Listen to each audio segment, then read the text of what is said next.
सुप्रभात। मैं संजय गहतोड़ी, पुष्पा प्रियंका सरस्वती विद्या मंदिर इंटर कॉलेज नानामता के इस यूट्यूब चैनल में आप सभी का स्वागत है। कक्षा 9th में सामाजिक विज्ञान विषय के अंतर्गत भूगोल विषय में हम दूसरे अध्याय भारत का भौतिक स्वरूप इसका अध्ययन कर रहे थे। पिछली वीडियो में इसके बारे में कुछ चीज़ें बताई गई थी, वो आपने देखी होंगी। नहीं देखी हैं तो इस वीडियो के डिस्क्रिप्शन में उसके बारे में लिंक दिया जा रहा है, आप जा करके देख सकते हैं। हमने पिछली वीडियो में 6 भूआकृतियाँ बताई थी अध्ययन की दृष्टि से। उनमें से हिमालयी क्षेत्र का निर्माण किस प्रकार से हुआ उसके बारे में हमने वहाँ पर विस्तृत अध्ययन कर लिया है। अब हम आज अध्ययन कर रहे हैं उत्तरी मैदान। उत्तर भारत के मैदान का निर्माण किस प्रकार से हुआ उसका अध्ययन हम यहाँ पर करेंगे। पिछली वीडियो में आपने देखा होगा, हमने ये पढ़ा था कि भारत का जो हम स्वरूप देख रहे हैं मूल रूप से ऐसा नहीं था। ये अलग अलग जो क्षेत्र हैं, भूभाग है, अलग अलग कालखंडों में इसमें जुड़ते चले गए, उनका निर्माण होता चला गया है। तो जो मूल भारत था वह प्रागद्वीपीय पठार था, उसके बाद हिमालयी क्षेत्र का निर्माण हुआ, फिर मैदानों का निर्माण हुआ। इसको हमने वहाँ पर समझा था। तो आज हम उत्तर भारत का निर्माण, ये वाली बेल्ट है, इसका निर्माण किस प्रकार से हुआ इसके बारे में हम यहाँ पर अध्ययन करेंगे कि उत्तर भारत के मैदान का निर्माण किस प्रकार से हुआ, इस पर हम यहाँ पर चर्चा करेंगे। तो उत्तर भारत का जो क्षेत्र है, उत्तर भारत का जो मैदान है, इसका जो विस्तार है, जो इसका क्षेत्रफल है वह है 7 लाख वर्ग किलोमीटर। 7 लाख वर्ग किलोमीटर क्षेत्रफल पर यह विस्तृत है। इसकी जो लंबाई है, लंबाई की जब हम बात करते हैं तो लंबाई इसकी 2400 किलोमीटर है। 2400 किलोमीटर लंबाई है इसकी। और चौड़ाई की जब हम बात करेंगे तो चौड़ाई इसकी है 240 किलोमीटर से लेकर 320 किलोमीटर, 320 किलोमीटर तक इसकी चौड़ाई है। तो ये उत्तर भारत का मैदान है। विस्तृत क्षेत्र है, विस्तृत भौगोलिक क्षेत्र है, सघन जनसंख्या यहाँ पर निवास करती है और प्राकृतिक रूप से वन्य जीवों के दृष्टि से भी है समृद्ध क्षेत्र है। तो इसके बारे में हम यहाँ पर देखते हैं कि इसका निर्माण कैसे हुआ। हिमालयी प्रदेश जो है, हिमालयी जो क्षेत्र है, पहाड़ जो है, पर्वत जो है, हिमालय जो है, उनमें से नदियाँ निकलती हैं। ये आपने पढ़ा है कि हिमालय से, इस वाले क्षेत्र से हिमालय से नदियाँ निकली और ये नदियाँ अपने साथ भारी मात्रा में निक्षेप लेकर के आते हैं, अवसाद लेकर के आते हैं। अवसाद का मतलब क्या हो गया? कंकड़, पत्थर, मिट्टी इत्यादि लेकर के आते हैं। और जब पहाड़ से नीचे उतरती है वह, तो गिरपाद प्रदेश से उसने अपने अवसादों को बिछाना शुरू किया, जिससे इस विस्तृत उत्तर भारत का निर्माण हुआ, एक उपजाऊ क्षेत्र का निर्माण हुआ। तो नदियाँ कौन कौन सी यहाँ पर हम देखेंगे कि 3 नदी तंत्रों के द्वारा लाए गए निक्षेप से उत्तर भारत के मैदान का निर्माण हुआ है। पहला हम देख लेते हैं सिंधु नदी तंत्र, सिंधु नदी तंत्र। दूसरा है गंगा नदी तंत्र। तीसरा है ब्रह्मपुत्र नदी तंत्र, ब्रह्मपुत्र नदी तंत्र। ये 3 प्रमुख नदी तंत्रों के द्वारा उत्तर भारत के मैदान का निर्माण हुआ है। नदी तंत्र के बारे में आप भूगोल में ही आगे के चैप्टर में पढ़ेंगे, अपवाह वाले पाठ में, तो उसमें और विस्तृत इसको समझेंगे। सिंधु नदी तंत्र का मतलब हो गया, सिंधु मुख्य नदी हो गई, इसके साथ बहुत सारी सहायक नदियों का जो क्षेत्र है, प्रवाह क्षेत्र, उसको हम सिंधु नदी तंत्र कहते हैं। जैसे सिंधु की सहायक नदियाँ हो गई चिनाब, झेलम, व्यास, सतलज। तो इनके द्वारा उस क्षेत्र पर जो निर्माण हुआ है उसको हम देखेंगे। ऐसे गंगा और उसकी सहायक नदियाँ, यमुना हो गई, घग्गर हो गई, आज जो नदियाँ हैं उनका जो प्रवाह क्षेत्र है वो गंगा नदी तंत्र हो गया। ऐसे ब्रह्मपुत्र और उसकी सहायक नदियों का जो प्रवाह क्षेत्र है वह ब्रह्मपुत्र नदी तंत्र हो गया। ये तीनों ही नदी तंत्र और इनके अनेक सहायक नदियाँ कहाँ से निकली हैं? हिमालयी क्षेत्र से, पहाड़ों से निकली हैं। तो पहाड़ों से जब यह निकली हैं तो पहाड़ों में नदी क्या होती है? बहुत वेग के साथ बहती है, क्योंकि वहाँ पर क्या है? ढाल होता है। ढाल में जो नदी है बड़ी तीव्र गति से बहती है। तो तीव्र गति से बहती है नदी में जब वेग होगा, फोर्स होगा, तो वो क्या करेगी?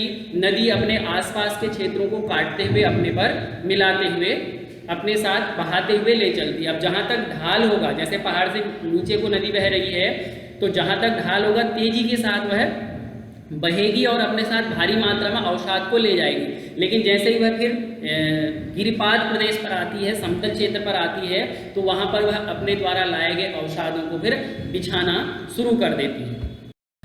अब लाखों वर्षों से जो गिरिपाद प्रदेश है, जिस तरह से आप इसको समझेंगे, मान लो ये पहाड़ी है, ठीक, पहाड़ है, ऊंचाई की दृष्टि से फिर थोड़ा फिर नीचे हुआ, फिर नीचे हुआ, ये उसकी ऊंचाई, फिर नीचे हुआ, फिर ऊंचाई नीचे हुई, लास्ट में फिर यहाँ पर जहाँ पर पर्वत शुरू होता है ऐसे ऊंचाई की ओर, या ऊंचाई जहाँ पर खत्म होती है, उस वाले क्षेत्र को गिरिपाद क्षेत्र कहते हैं। अर्थात गिरि का अर्थ क्या हो गया पहाड़, पाद का अर्थ हो गया पैर। तो यहाँ पर आप मान लो यहाँ से पर्वत शुरू हुआ, इस तरह से ऊंचाई बढ़ती चली जाएगी, तो ये वाला क्षेत्र हुआ गिरिपाद प्रदेश। यहाँ पर द्रोणी हुआ करती थी पहले। अब जब यहाँ से नदियाँ बहना शुरू हुई, यहाँ से बहुत सारी नदियाँ निकल गई, बहुत सारी नदियाँ आ रही हैं, तो ये चूंकि ढाल के अनुरूप जब बहती हैं तो अपने साथ बहुत अधिक मात्रा में यह अपने आसपास के क्षेत्र को काटते हुए ले जाएंगे, कंकड़ पत्थर मिट्टी जो कुछ भी आएगा मार्ग में। अब चूंकि बहाव है तो बहाव के साथ वह बह जाएगा, और इस वाले प्रदेश पर ये वाला जो क्षेत्र है गिरिपाद प्रदेश, यहाँ पर उन्होंने इकट्ठा करना शुरू कर दिया। धीरे धीरे है इस द्रोणी पर जो नदियों द्वारा अवसाद लाया गया वो इकट्ठा हुआ, और कालांतर में जाकर के यहाँ पर एक विस्तृत मैदान का निर्माण हुआ। इस तरह से ये जो उत्तर भारत का मैदान है इसका निर्माण हुआ। पहाड़ों से नदियों ने मिट्टी काटी, अपने साथ वह अवसाद लेकर के आए, निक्षेप लेकर के आए, यहाँ पर उन्होंने निक्षेपण कर दिया, क्योंकि यहाँ पर पहले क्या हुआ करती थी, द्रोणी हुआ करती थी। हमने कहा भी था टेथिस सागर था करके, यहाँ पर पिछली वीडियो आप देखेंगे तो वहाँ देखेंगे यहाँ पर टेथिस सागर था करके हमने बताया था। तो जो द्रोणी थी उस द्रोणी पर नदियों ने उसको उसमें मिट्टी बिछाना शुरू कर दिया, और आगे जाकर के उत्तर भारत का निर्माण हो गया। अब दूसरी बात, जब नदी पर्वतों से बहेगी तो यहाँ पर क्या होगा, वो तेजी के साथ बहेगी, ढाल के अनुरूप बहेगी। जैसे मैदान में पहुँचती है, अब ये मान लीजिए समतल मैदान आ गया, अब यहाँ पर क्या होगा, ढाल होगा नहीं, ढाल होगा नहीं तो नदी क्या करेगी, फिर समतल बहेगी, तो बहेगी तो उसके वेग में कमी आ जाएगी, तो धीरे धीरे बहेगी नदी, और धीरे धीरे बहेगी, आगे को जाती रहेगी, क्योंकि नदी ने समुद्र में मिलना है। तो फिर समतल भूभाग में भी जिधर को ज़्यादा ढाल होगा नदी वहाँ को बहना शुरू कर देगी। तो ऐसे ऐसे बहती है, तो सांप की तरह से बहना शुरू कर देती है नदी, सांप के आकार का, सर्पाकार हम उसको कह सकते हैं। तो जहाँ को ढाल मिला वहाँ को नदी बहते चली गई, और समुद्र तक जाते हुए वह धीरे धीरे क्या करती है, अपने मोटे मोटे जो कंकड़ पत्थर है उनको छोड़ते हुए महीन मिट्टी ले जाते हुए लास्ट तक जाती है, और जैसे ही समुद्र पर गिरती है वहाँ पर डेल्टा का निर्माण करती है। और डेल्टा वाली जो क्षेत्र होता है वहाँ पर जो मिट्टी होती है वो बहुत ज़्यादा उपजाऊ होती है। तो ये नदियों के बारे में हो गया।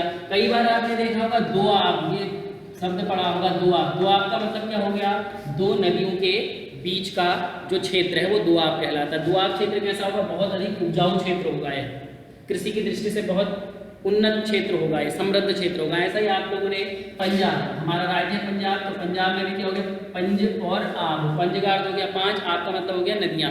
तो पांच नदियों का जो क्षेत्र है उसको पंजाब कहते हैं। और पंजाब के बारे में आप जानते हैं कि उपजाऊ भूमि यहाँ पर है, कृषि यहाँ पर, कृषि की पैदावार बहुत अच्छी होती है, गेहूँ और धान के उत्पादन में यह अग्रणी प्रदेश है। तो इसी तरह से नदियाँ अपने साथ मिट्टी लाती हैं, कंकड़ पत्थर बहा करके लाती हैं, और उसी के द्वारा लाए गए अवसाद के परिणाम स्वरूप उत्तर भारत के मैदान का निर्माण हुआ है।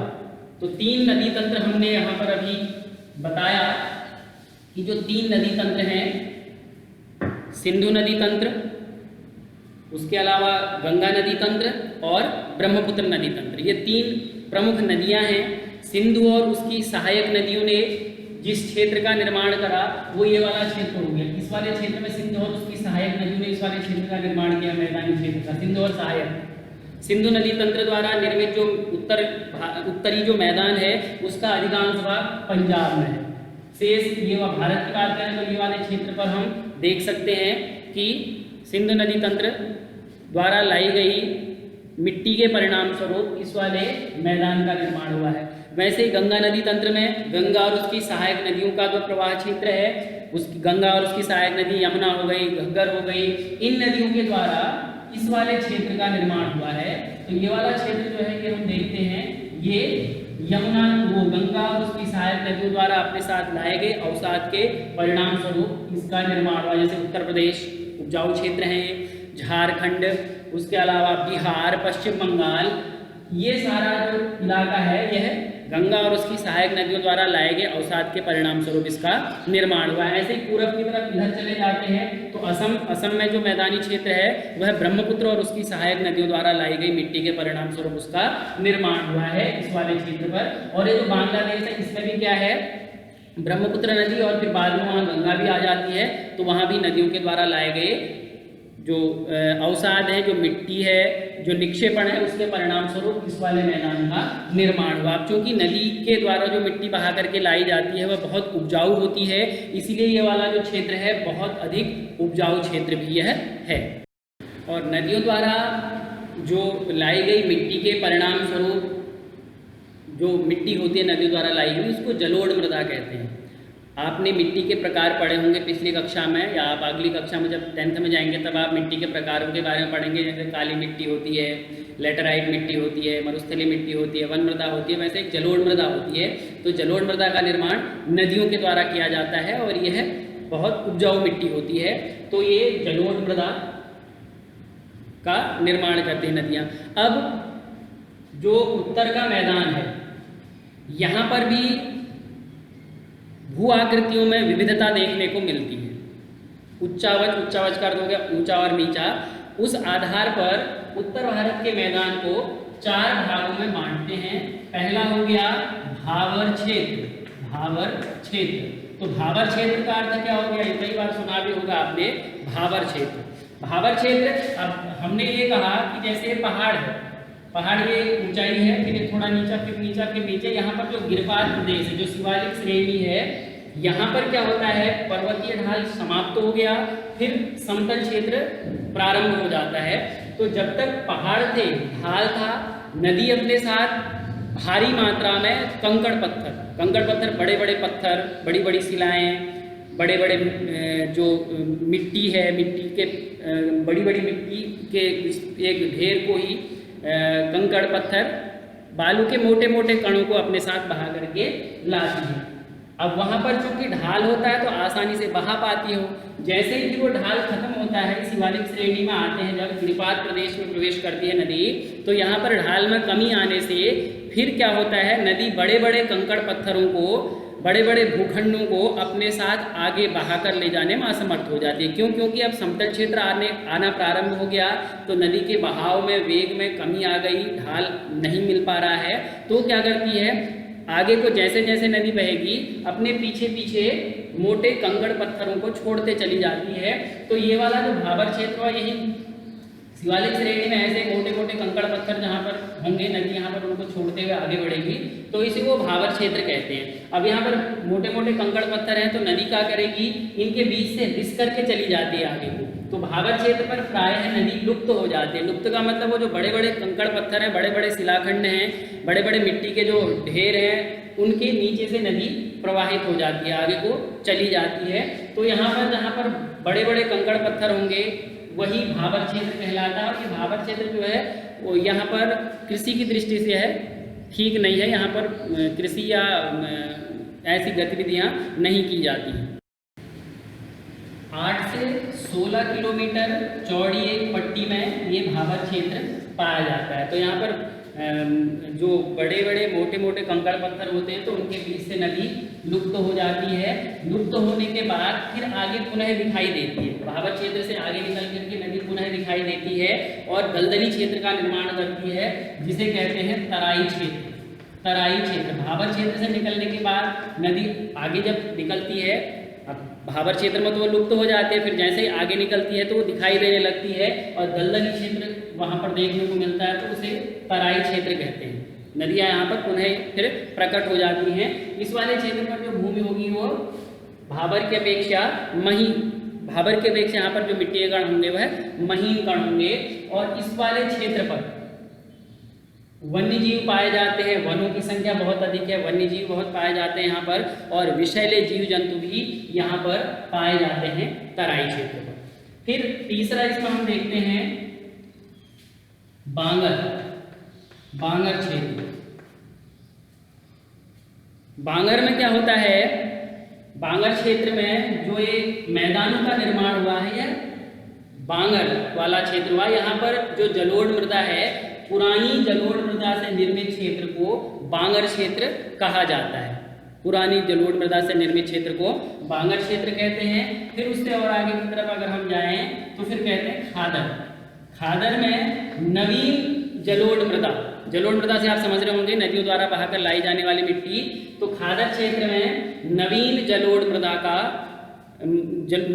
मृदा द्वारा निर्मित यह क्षेत्र होता है। और इस वाले क्षेत्र पर हर वर्ष नदी द्वारा लाई गई मिट्टी बिछाई जाती है, अर्थात हर वर्ष इसका पुनर्निर्माण होते रहता है। सबसे उपजाऊ क्षेत्र यह होता है खादर क्षेत्र, और कृषि उत्पादन के लिए आदर्श दशाएं यहाँ पर पाई जाती हैं, क्योंकि हर वर्ष यहाँ पर नवीन मिट्टी आती है, उपजाऊ मिट्टी यहाँ पर पाई जाती है और कृषि संबंधी गतिविधियाँ यहाँ पर की जाती हैं, उसके लिए आदर्श दशाएं यहाँ पर पाई जाती हैं। ये हमने उत्तरी मैदान के बारे में पढ़ा कि किस तरह से उत्तर का मैदान जो है उसका निर्माण हुआ, उत्तर के मैदान का निर्माण हुआ, उसके बारे में हमने यहाँ पर पढ़ा। मुख्य रूप से अगर हम एक लाइन में कहें कि नदियों द्वारा लाए गए अवसादों के परिणाम स्वरूप उत्तर भारत के मैदानी क्षेत्र का निर्माण हुआ है। अपने साथ वह निक्षेप लाई, अवसाद लाई और उसको यहाँ पर बिछाते चली गई, तो उत्तर भारत की इस क्षेत्र का, उत्तरी मैदान का निर्माण हुआ है। इस तरह से हम इसको समझ सकते हैं। अब और इसमें देखें उपयोगिता क्या है, आप सभी जानते हैं यह समतल क्षेत्र है, उपजाऊ भूमि यहाँ पर पाई जाती है, कृषि के लिए आदर्श दशाएं यहाँ पर हैं। उसके अलावा अब चूँकि इस वाले क्षेत्र पर नदियाँ बहती हैं, तो जब कृषि करते हैं तो उपजाऊ भूमि भी है, साथ साथ सिंचाई के लिए जल की उपलब्धता भी रहती है। उत्तर भारत का जो ये मैदान है यहाँ पर भूमिगत जल भी प्रचुर मात्रा में पाया जाता है। क्यों? क्योंकि यह पूरी तरह से जलोढ़ मृदा द्वारा निर्मित क्षेत्र है। तो जलोढ़ मृदा में क्या होता है, मुलायम मृदा होती है, तो बारिश का पानी जब होता है तो वह अंदर स्टोर हो जाता है, जिसको हम भूमिगत जल के रूप में प्राप्त कर लेते हैं। उसके अलावा सघन जनसंख्या निवास करती है उत्तर भारत के मैदानों पर। उत्तरी मैदान जो है यहाँ पर सघन जनसंख्या निवास करती है। उद्योगों की स्थापना के लिए यहाँ पर आवश्यक दशाएं हैं, कृषि के लिए भी आवश्यक दशाएं हैं। तो इस तरह से हम कह सकते हैं जो उत्तरी मैदान है वह एक समृद्ध क्षेत्र है। तो ये हो गया उत्तरी मैदान के बारे में। अगला हम इसी में देख लेते हैं, एक और टॉपिक देख लेते हैं, मरुस्थल। जो हमने उसमें मरुस्थल के बारे में पढ़ा था उसको देख लेते हैं। तीसरा है अब भारतीय मरुस्थल। तो मरुस्थलीय क्षेत्र भी यहाँ पर पाया जाता है, उसके बारे में हम यहाँ पर देखते हैं। तो मुख्य रूप से भारत में मरुस्थल वाला क्षेत्र कौन सा है, राजस्थान में पाया जाता है थार का मरुस्थल। तो मरुस्थल में कैसे क्षेत्र को कहते हैं मरुस्थल, जहाँ पर 15 सेंटीमीटर या कह लो 150 मिलीमीटर से भी कम वर्षा जहाँ पर होती है उस मरुस्थल क्षेत्र कहते हैं। अब 150 मिलीमीटर से भी कम वर्षा जहाँ पर हो रही है तो वहाँ का जो क्षेत्र है वह मरुस्थलीय क्षेत्र में आता है। शुष्क क्षेत्र होता है, वर्षा कम है तो पेड़ पौधे भी नहीं पाए जाएंगे, जो पेड़ पौधे पाए जाएंगे वो बहुत कटीले होंगे मरुस्थलीय क्षेत्र पर। और यहाँ पर अब ये वाला हम ये अरावली पर्वत हो गया, यहाँ गुजरात से लेकर दिल्ली तक जो है वह अरावली पर्वत है। तो अरावली पर्वत के पश्चिम में जो है वहाँ पर थार का मरुस्थल है। तो थार का मरुस्थल है, बरसात कम होती है तो फलस्वरूप वहाँ पर रेत के टीले पाए जाते हैं। अर्धचंद्राकार रेत के टीले वहाँ पर देखने को मिलते हैं, जिनको बरकान भी कहा जाता है। यह एक विस्तृत क्षेत्र है, यहाँ पर मरुस्थलीय क्षेत्र है, यह पाया जाता है। जनविहीन है, फसलें हो नहीं सकती हैं, लोग रहते नहीं हैं, तो रेत के टीले यह केवल हैं। तो ये वाला क्षेत्र हम राजस्थान वाले एरिया पर इसको देख सकते हैं। वर्षा कम होती है, वनस्पति कम होती है, बरसात के टाइम पे कुछ नदियाँ यहाँ पर दिखाई देती हैं, शेष वह भी लुप्त हो जाती हैं। लूनी नदी यहाँ की सबसे बड़ी नदी है, जो अजमेर के पास से निकलती है और बाद में जाकर के वह राजस्थान के फिर यही इसके साथ लगा हुआ गुजरात का जो कच्छ का रण है उसमें विलीन हो जाती है यह। तो वनस्पति कम है क्योंकि यहाँ पर जो जलवायु है वह बहुत ज़्यादा उष्ण है, बरसात होती नहीं है, नदियाँ कुछ होती हैं तो बरसातों के समय में ही दिखती हैं। तो यहाँ पर सामान्यतः इस बहुत बड़े क्षेत्र पर कोई रहता नहीं है। फिर इसी थार के मरुस्थल के पास में जो जैसलमेर आदि जो स्थान है वहाँ पर लोग रहते हैं, रहते हैं जैसलमेर आदि क्षेत्र पर। ये क्षेत्र भी मरुस्थल के ही पास में होने की वजह से कुछ शुष्क क्षेत्रों में आते हैं। तो राजस्थान वाले क्षेत्र पर हम मरुस्थल को देख सकते हैं, भारतीय मरुस्थल को देख सकते हैं। तो आज हमने यहाँ पर उत्तरी मैदान का निर्माण किस प्रकार हुआ, उसकी उपयोगिता को पढ़ा, और मरुस्थल भारत में मुख्य रूप से कहाँ पर पाया जाता है उसको यहाँ पर जाना कि मरुस्थल किस क्षेत्र को कहते हैं जहाँ पर 150 मिलीमीटर से कम बरसात होती है, जिसके फलस्वरूप वहाँ की जलवायु जो है अत्यधिक उष्ण हो जाएगी।